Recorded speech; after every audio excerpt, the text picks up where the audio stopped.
He just said, well, fuck me, Dad. Nigga, you was down there too, shit. Juwan X TheDon. Said my STEEZ know what's going on. Yes, Lord. And bring y'all post-game review. Carlton Blues versus Melbourne Demons. At the G. What's that, Bells? So, coming into this game, this game was a hard game to tip. Both these teams are potential top 4 sides. Both been playing great this year. Both had stretches of playing great, and then a few games of playing shit this year. So it was very interesting to see, who. Basically, what I'm saying, ain't no telling who's gonna win this coming into. It was just could expect a good game. I think even historically, these games come down like very low margins.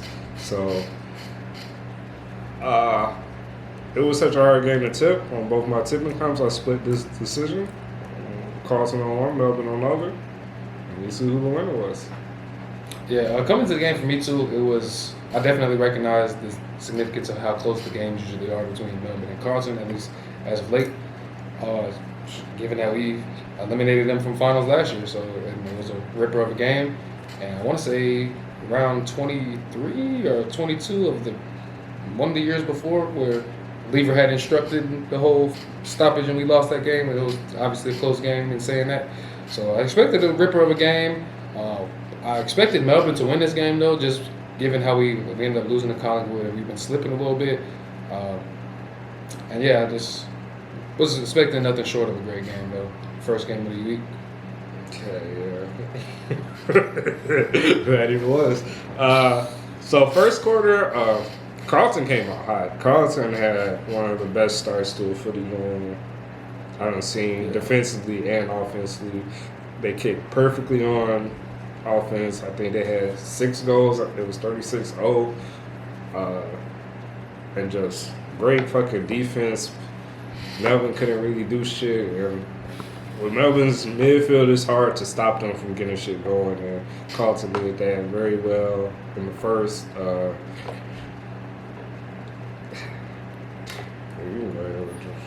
Yeah, just like you said, bro, Carlton's defense is really just looked way better than I'm used to seeing. They looked really like a Melbourne kind of defense, bro, just being able to hold it down is really kind of just systematically. Wiedering was the captain of the defense, just played great.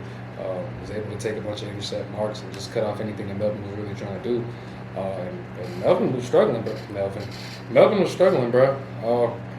Midfield, we given on top of us, we got on top of them and everything. It's just Walsh was having a monster game in this game, and we just looked like definitely a more organized and more intentional team than we usually did, and that reflected mostly in the first quarter, but even in the second quarter, I think we still were getting to work. I think Melbourne had a little bit more opportunities in the second quarter, and Petrarca was instrumental in keeping them in this game. In like the second quarter, I think he had a couple scoring shots, not quite the goals, but as we'll talk about later on, he turned it up toward the end of the game, but more in the guts of the game.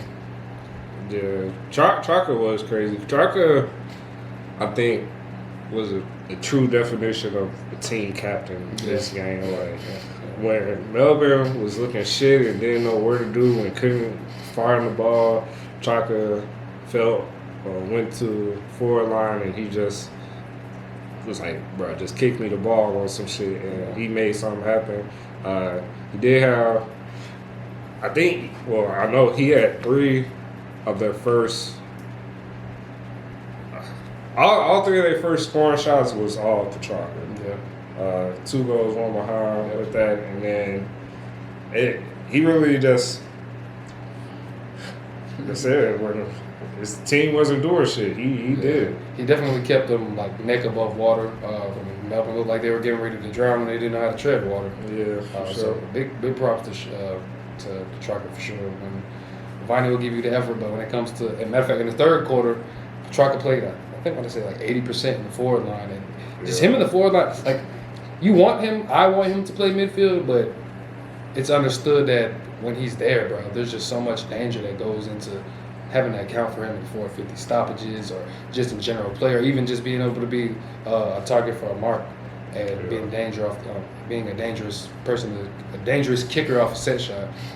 So I never felt comfortable, even when we were up like 40 plus. It was just, you never really felt comfortable, just given how Carlton loves to play in these close games, and also given the fact of how quality of a team Melbourne is.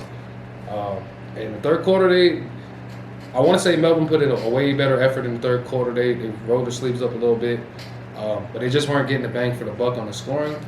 I think Carlton looked a little bit more shaky, and then Melbourne was able to put more pressure. And when Carlton was looking good, it was just easily getting contested possessions. We were easily getting in there, easily having uncontested possessions, and it wasn't anything that Melbourne was really doing to affect our game. Whereas the third quarter, you can notice it was just a little bit leaky. Everything was coming a little bit harder. The contested possessions, we were getting punished for those. We were going to feel it when we did do that. And we weren't able to find marks just to be able to go wherever we wanted as easily. And the second half was kind of just a whole different story, I think, than the first half. Even with that being said, I think this is one of the cleanest games I've seen Carlton play. Like, everything had a purpose. There wasn't much chaos ball. The first half was definitely more of that, more just good play, and it kind of got a little scrambly in the second half. It was wet weather, that probably definitely contributes, but it was just, if Carlton plays like this the rest of the year, despite like the last 10 minutes of the fourth, they definitely are premiership contenders. Speaking of the fourth, man, the game was a lot closer than I think anybody fucking expected at the end. Constant effort and resilience. Yeah, the Balls just spent so much time in Melbourne's 450 in that fourth quarter that it was like, damn. You was watching the game, it was like, Carlton straight. He still got like a 30-point lead, and then it just under siege. Right? Yeah, just ridiculously. Yeah. Losing the center. Viney's tap to save the little tap to save it across the goal line for the kick, the Windsor goal. Windsor. Bro, it was just like, that's when I really started getting worried. Like, the lead just kept chipping from 19 to 13 to 1. It's like, bro, to 7 to 1. It was like, bro, just constant under siege. And we were looking real shaky, bro. Like, you lauded our how clean we looked, but like you said, the very end, we were looking like how we do when we're usually under immense pressure and unable to get shit going. But I will say it was a little bit tough though. This game, we got a couple injuries too in the middle of the game. McGovern was looking a little worrisome after he just came back. Chera got subbed out. He just came back. He had ice on his hamstring, so I'm not sure what's going on with the hamstrings at Carlton. Ollie Hollins looked real struggling, bro. He got caught holding the ball a lot of times. Didn't know where he wanted to go with the ball. But major props to Cripps, major props to Walsh.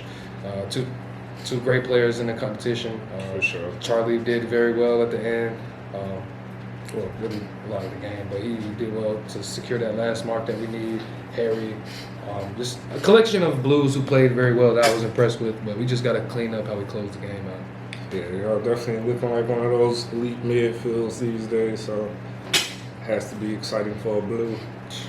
Back. As long as Chera back, because without Chera, we were looking shit, boy. He's one of the classiest in our midfield, so hopefully we'll be straight with a clean bill of health, man. Only other thing I want to point out this game is, once again, how crazy Petrarca was, bro, because it also took Melbourne's midfield, like, they definitely took their best midfield player out of the midfield, put him in forward where he needed to be for them to even have a chance, and their midfield still stood strong, but not strong enough. So that's all I got for this one. We got blue on his fucking mouth. Hard work. That's all I got though too, man. Tough loss for Melbourne. I would say if they won, they deserved it. You couldn't talk shit about them for how they really battled to the very end, even when the odds were stacked against them. So big support, big shout out to Melbourne and Cat. It must have been tough. hopefully next time. Y'all like, comment, subscribe, all the YouTube shit. We do be live, so y'all tune in. Other than that, shit, catch y'all next time. Go Blues.